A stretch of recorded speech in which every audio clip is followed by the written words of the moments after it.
Hello, I'll take a white hot chocolate, please. Okay, and your name is? Talia. I got a white hot chocolate for Talia? Yeah, not really convinced by this one. I'll have to try another one. This legitimately is so smart for trans people who really don't know what they want their name to be. To kind of try it, because these people, while writing it or like spelling it completely wrong, they'll usually pronounce it right. Because they'll just like say it the way you told them to say it, you know?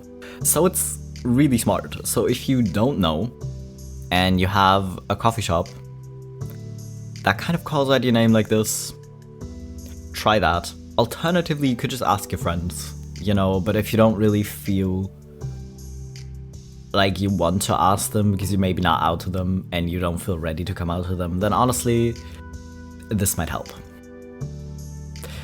And I've seen people do this in general, even if they're not trans, because they're like, listen, I don't mind my name so much, but I want to try out different ones to see what else might sound cool to me and still do this, which is kind of fun, actually.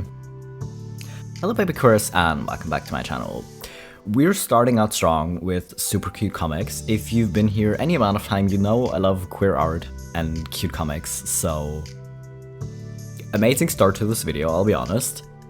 But either way, before we continue with the cute trans and other queer memes, y'all gotta get hydrated. So grab some water, or some tea, or whatever else you like to drink, and then we'll continue. Are you hydrated? Good. Let's go.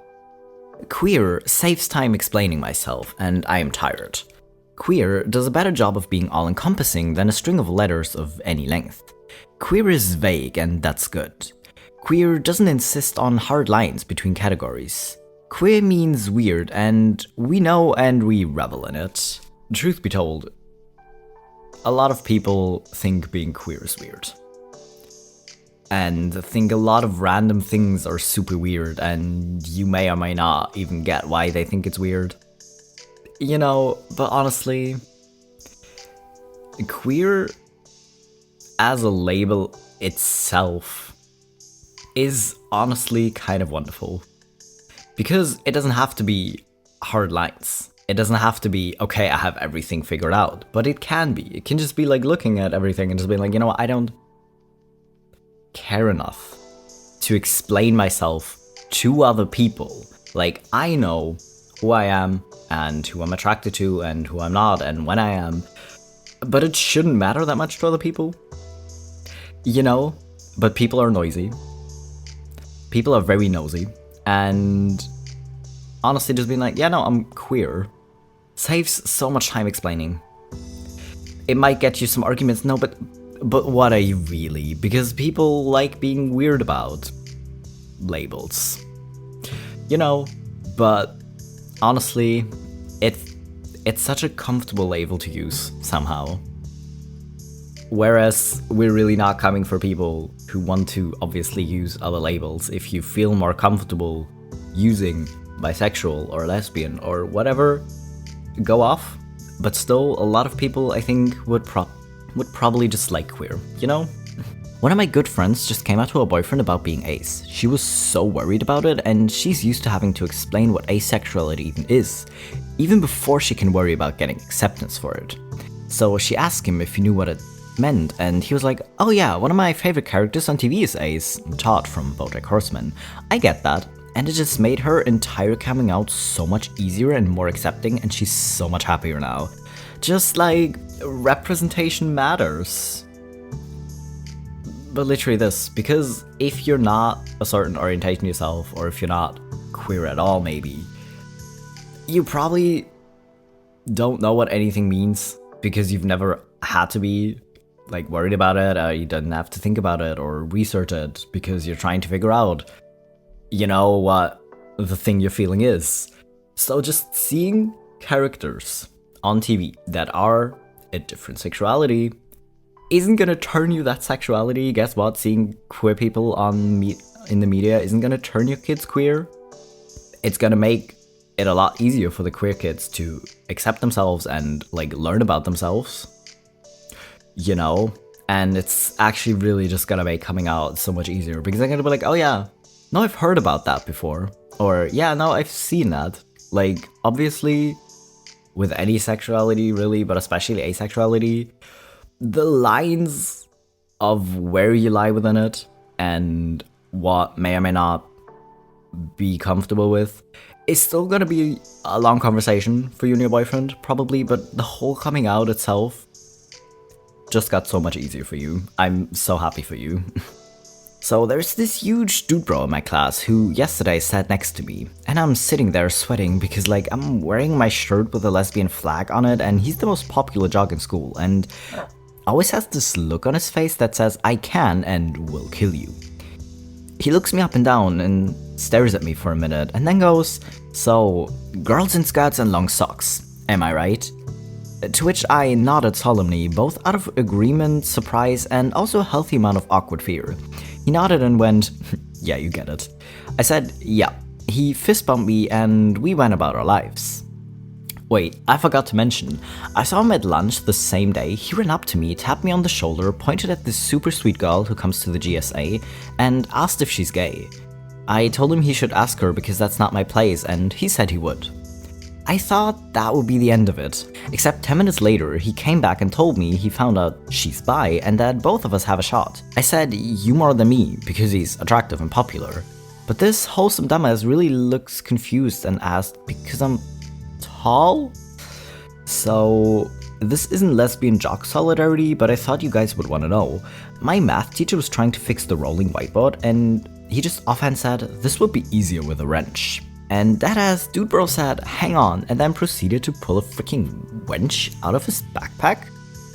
Update. After school today, he saw me in the library, and he didn't say anything, he just pointed at the book I was holding, and I gave him a thumbs up because it's a pretty good book, and he went, "Yes," really quiet, and pumped his fist, and then left. Okay, so today he asked me if I know how to help people having a panic attack, and I was like, "Yeah," and he smiled at me and then went, "Cool, I think I'm having one."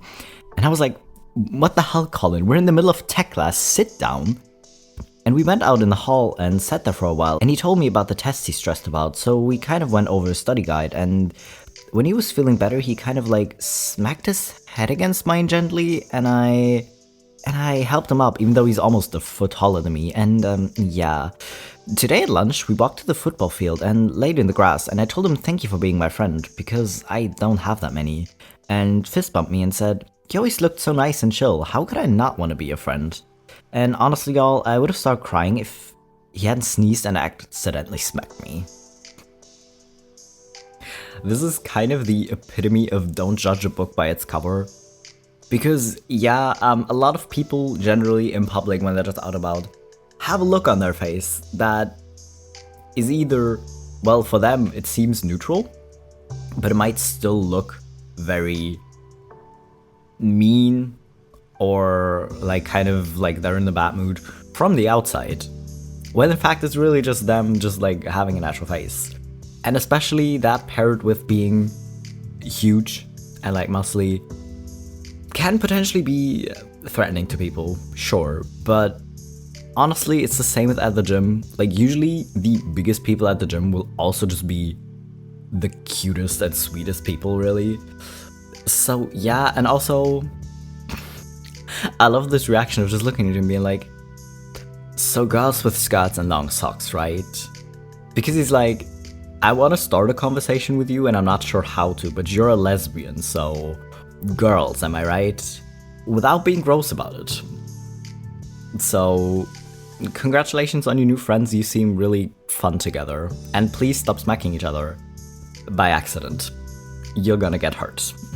If cis people don't want to use the Latin prefix cis, meaning same side of, we could always use the Greek synonym homo instead. Trans people would be heterogender and cis people would be homogender. Problem solved. I'm really hoping the cis people did not in fact find this. Or at least the kind of cis people that want to complain about the prefix cis. Because literally, we don't go around randomly calling every cis woman and cis man we meet cis woman or cis man. That's a woman, that's a man, sure. But in some cases, it might be necessary to describe the situation further. But we don't go around, like, if you meet a random woman on the street, you're not gonna be like, oh, are you a cis woman? How cis are you?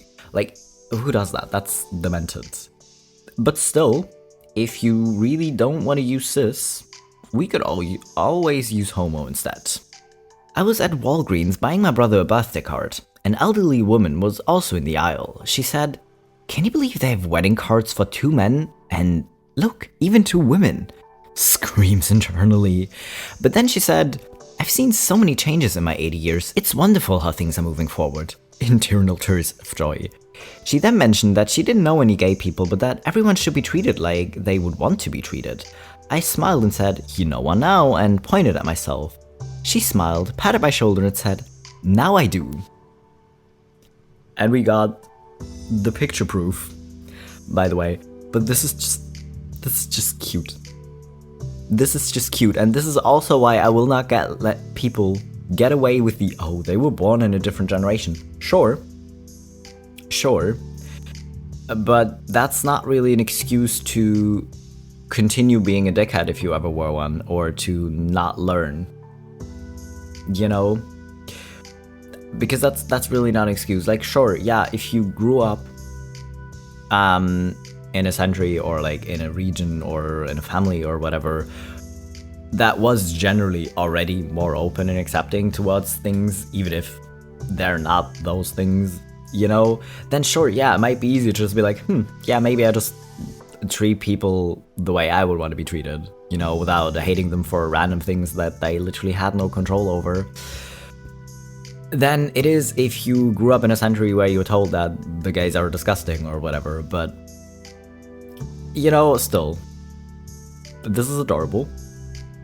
Don't be a dickhead.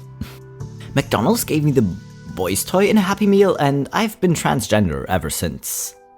Yeah, I told my parents to say I was a boy or a girl, depending on which toy I like better, and I've been non-binary ever since. Don't leave this in the text, that's so funny. ATM. Assign trans at McDonald's. Okay, literally this would have been my parents. They wouldn't have necessarily gone up to the counter and be like, I would like a boy toy or a girl's toy. They would have just said, oh yeah, my child wants this toy. Although my parents were still kind of very against McDonald's, so I was not there often. But anyways, listen, this just seems entirely fair. Like, if you see a toy in the options that you have that you would like, then just get that one. Just be like, no, but you're a boy, you can't have this bit of plastic, you have to get the other lump of plastic. It's insanely weird. It's insanely weird. Because why? For why? It's just plastic with paint, really. Okay, if enforcing gender norms requires a constant state of surveillance and censorship, then they probably aren't as biological or innate as you think they are. Okay, but why does this fit so perfectly to the previous post? Because literally, yeah. If it was so natural that all men would just like blue and beer and fishing, and all women would like getting their nails done and going to the salon or going shopping, then you wouldn't need to keep telling people that that's what they should do. And you wouldn't need to tell little kids, no, put down the car, you're a girl, you need to play with the doll over there. Because they would just naturally want to play with the doll and not with the toy truck. You know? Because yeah, like a lot of people, like a lot of little girls and boys will play with the stereotypical thing you think is right for their gender.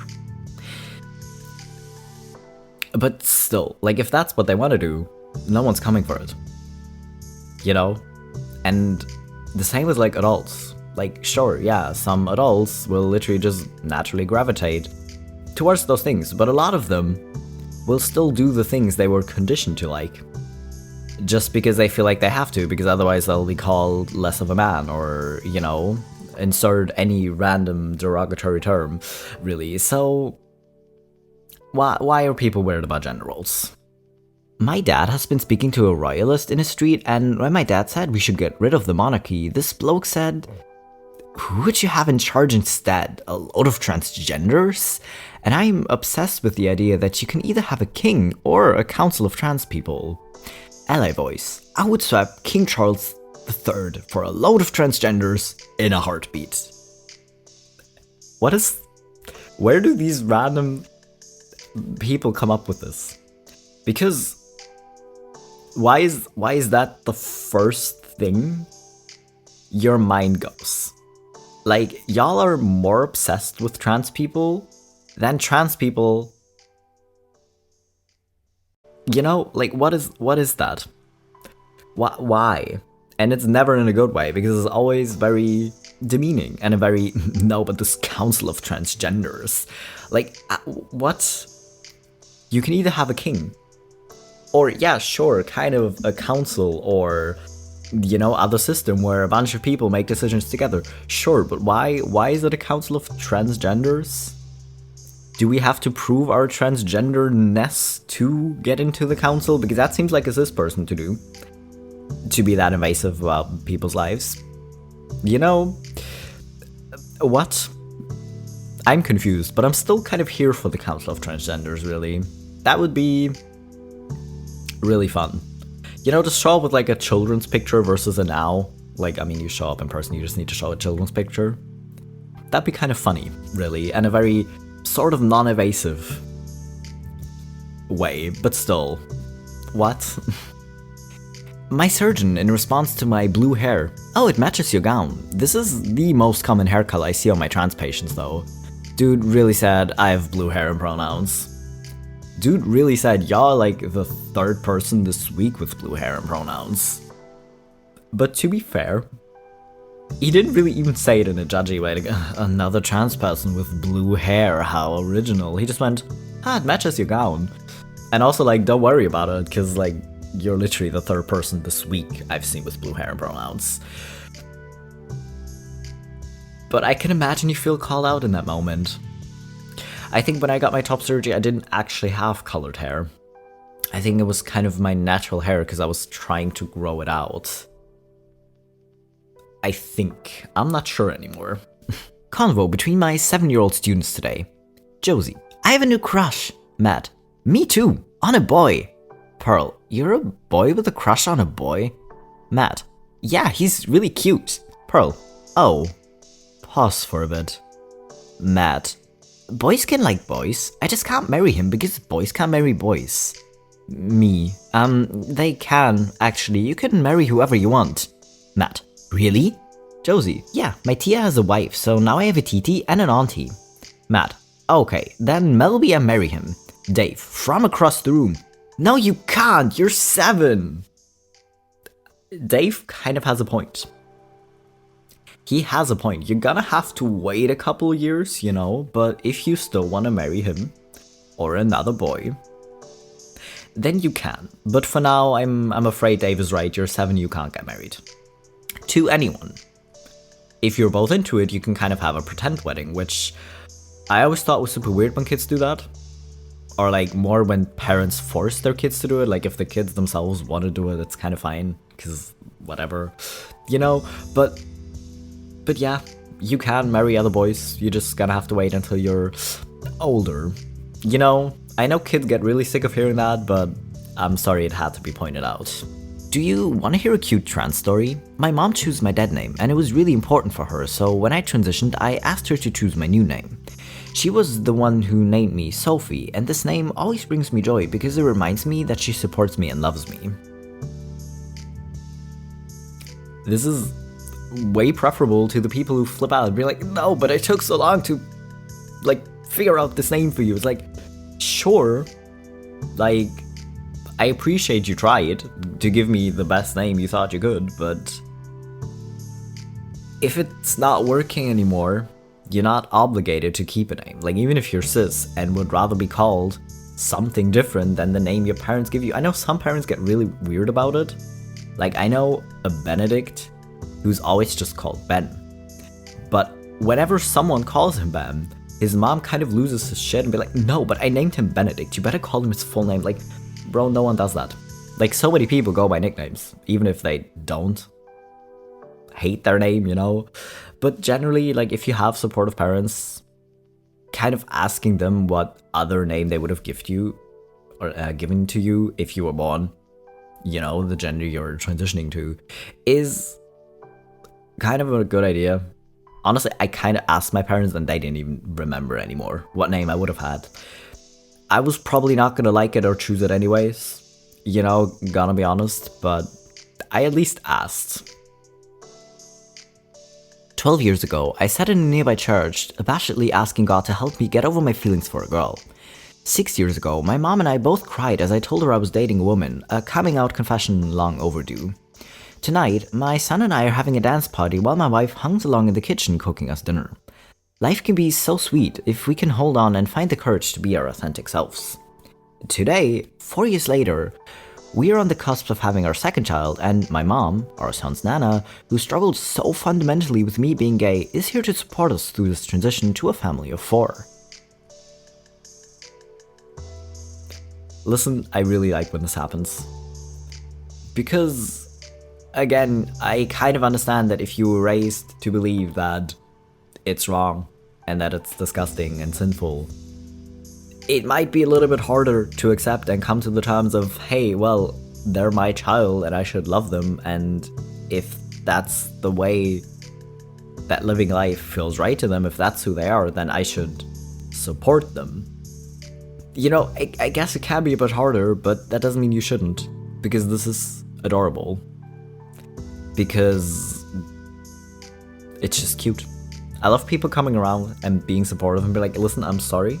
I was rude. I was wrong. You know, is adorable. Transphobic parents will introduce you to their wonderful daughter and he'll look at you like this. Sup, bro? This is so funny for no reason because you know that people are like this. Why? Like, listen, if you walk past this man on the street, you would never go, no, but that's a girl. But he looks like a girl. It's always just when people say they're trans that people start going the, oh no, but I can tell, but you really can't. And it's so funny. I ran into someone from my high school who told me they had recently transitioned and I was over the moon because I had forgotten their name. File under even more blatant proof cis people can joke about trans people without it being at their expense. Because literally, who can remember names? Listen, I can understand, but like looking at this person, like, you look familiar. I mean, listen, if they literally transition, they will probably look a lot more different than if they had just like grown up and become an adult, but still.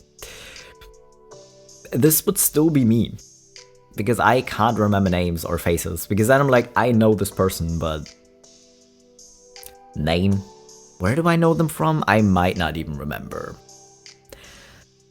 But yeah, if you make jokes about trans people, like, you can make jokes about trans people, even if you're cis, but not if you're literally just doing it to be a transphobic dickhead.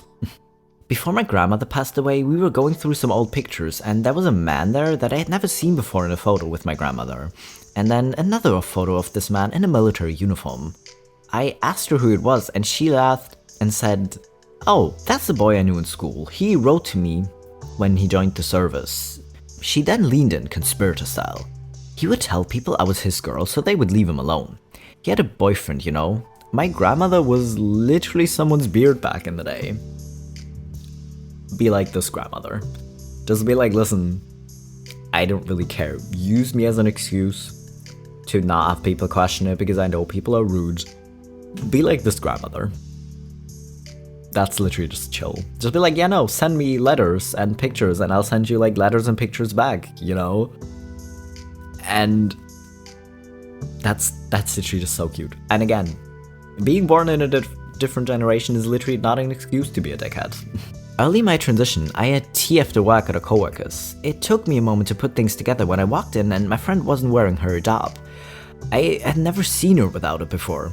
She saw my confused face and just said, "Well, you're a woman, aren't you?"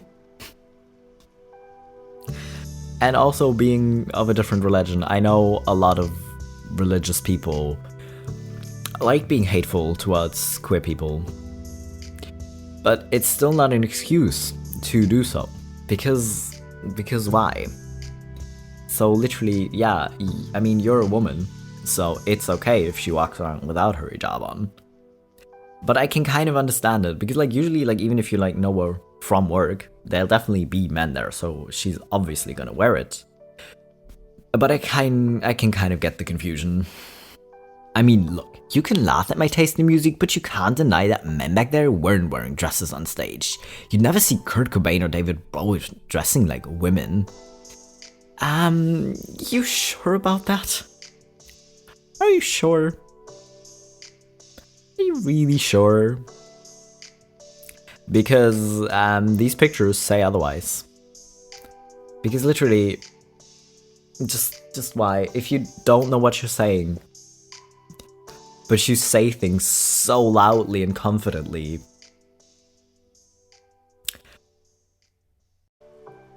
Well, you just made a fool of yourself, really. Like, we're really not coming for your taste of music, because at the end of the day, who really cares what you listen to? But don't say stupid shit on the internet where people will call you out immediately with picture proof that you're talking rubbish. You know, that's just a foolproof way to be called out. My parents. Don't worry, sweetie. You'll understand when you move out and have a house of your own. Me, in this economy. Oh, what now? My parents. Don't worry, sweetie. You'll understand when you get married and have a husband. Me, a known gay. Oh, what now? My parents. Don't worry. You'll understand when you start a family and have your first baby. Me, an asexual. What now?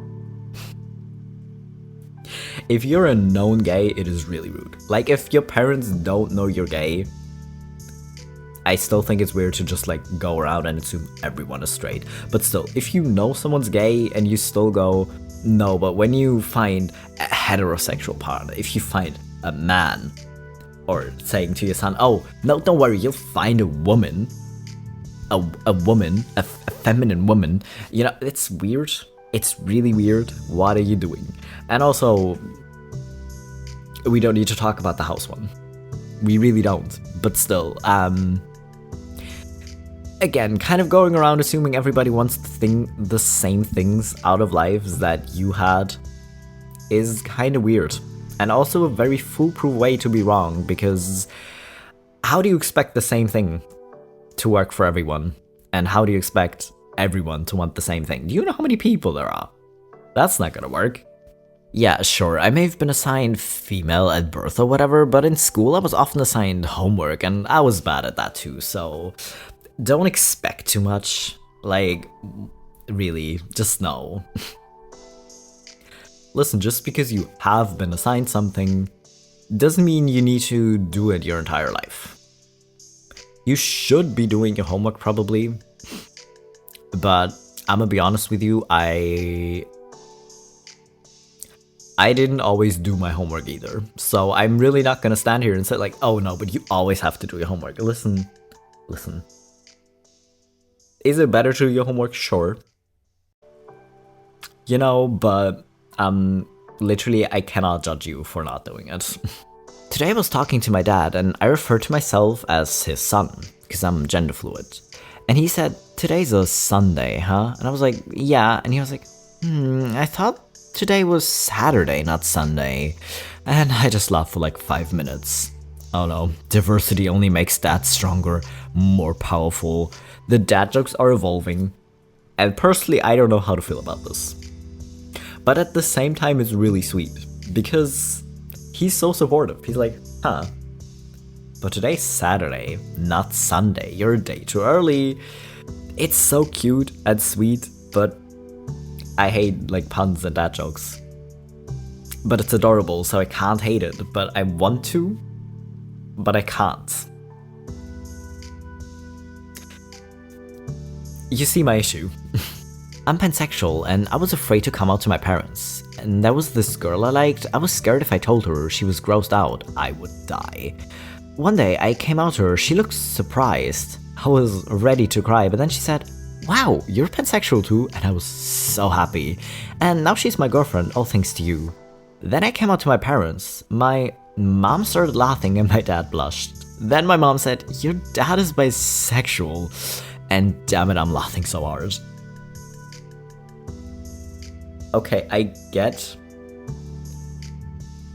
not wanting to make your sexuality your whole personality, but at least mentioning it every once in a while. To just like point out that, hey, if you're queer, that's cool. I literally couldn't care less. I'm queer too. Might be a good idea. But the fact that you were such a bisexual disaster that you never even thought to mention it is funny. But still, you could have saved your kids so much worrying. But still, I'm glad your girlfriend gets you. And listen, this kind of reaction is just funny.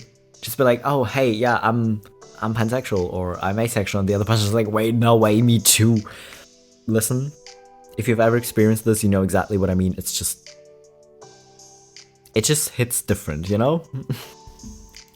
Patriotic red, white, and blue pretzel twists. Yes, I am very patriotic all of a sudden, because this is not red. This, I think you ran out of red food coloring because this is not red. So you better be patriotic. And if you're patriotic, you kind of have to eat these pretzels now. Don't make me tap the sign. Other people's lives are none of your business. I was gonna end it before this meme, but this is just a perfect way to end this video because literally, people are too invested in other people's lives. Like if someone decides to share a part of their life with you, even if you don't agree with it because you think it's weird or you can't understand it, why are you being a dickhead about it? Like just go, yeah, I don't get it, really, because you're the straightest person ever and you've never experienced any kind of attraction. Okay, cool. Just don't be a dickhead. Like, why do people care so much about other people's lives? Why they're so invested in other people's lives? And why are they such dickheads about it? Like, listen, if you tell me you love listening to Taylor Swift and that's the only thing you want to listen to, do I get it? No. Do I care? Also no. You know? Like what do I care what you want to do in your life? You know? Anyways. That was really all the memes I'm going to include today. I have so many more saved, but we really don't have the time. Otherwise, this video will be forever long. But anyways, I hope you enjoyed the memes. I hope you feel called out in some part. Maybe you learned something new today. I don't know. Be cool if you did. And anyways, I hope you hydrated. If not, maybe go drink something now, and I'll be back in a couple days to remind you again.